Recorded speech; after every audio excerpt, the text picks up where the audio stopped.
Back to Textual Conversation. Yo, we so glad that you came back, man. We are now still in 1 Corinthians chapter 9, verses 24 to 25. And now we're going to go to the rest of 25. They do it to receive a perishable wreath. The they is every athlete that was mentioned previously. They do it to receive a perishable wreath, but we an imperishable.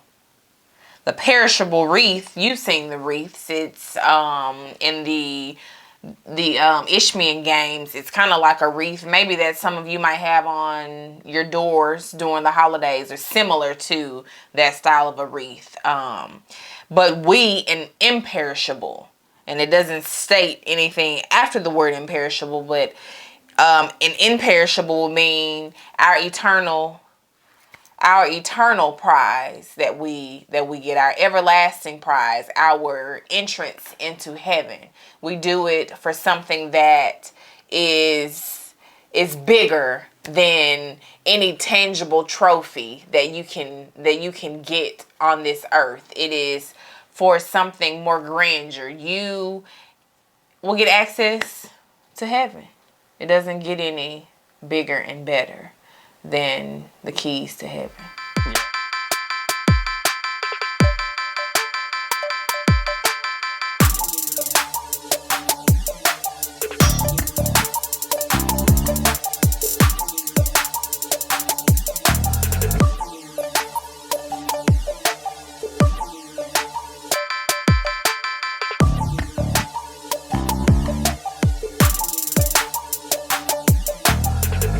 So he's basically saying they're doing it for something on earth. We're doing it for something that's above earth.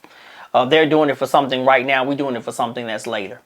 They're doing it for applause on the earth, but we're trying to get applause in heaven. He said they're doing it for something that will basically fade away and will not transfer. So he says when you're doing things, make sure what you're doing can transfer not on earth but to heaven. So I do not run aimlessly. I do not box as one beating the air. Basically, that's saying I have a purpose. I have a target. I have a goal that I am trying to hit. I do not run without intention. I do not run without focus. I don't run aimlessly. I do not box as one beating the air. I'm not doing this just to be doing this.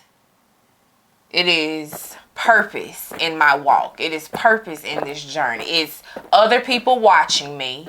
More importantly, God is holding me accountable. But there are other people that are watching and need to see me finish the race so that they may be able to finish theirs. Come on, Key. Yes, that's good. That's good.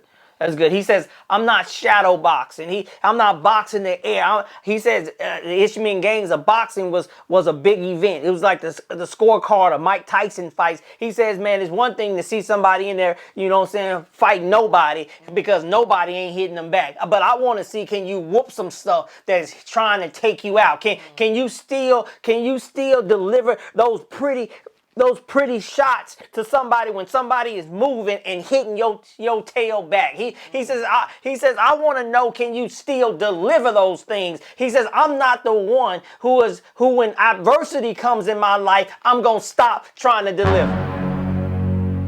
I ain't shadow boxing is what he's saying. I'm not the one that's gonna not throw them. I'm still going opposition. I've been shipwrecked. I've lost people coming up against me. People lied on me. I've been in prison a few times. I've done all of these things. He said, and yet all of those things will not stop me and make me deter from trying to deliver. I'm delivering. So I'm not aimlessly. I'm boxing the air. He says, but what did he says he does? Verse 27, he says, I discipline my body. The discipline of the body is talking about the physical form of the body, where if you work on your biceps, you get stronger biceps. You work on your triceps, you get stronger. So whatever you focus on in the gym, that part of the body will grow and develop. And he's saying, I didn't just work on buys and tries. I didn't skip leg days. He said, I disciplined, I made my body, I made it do what I wanted it to do and not what it wanted to do. And many of us could probably benefit from a little self-discipline. Making our bodies do what it don't even want to do. So that it can do what's necessary to do when needed.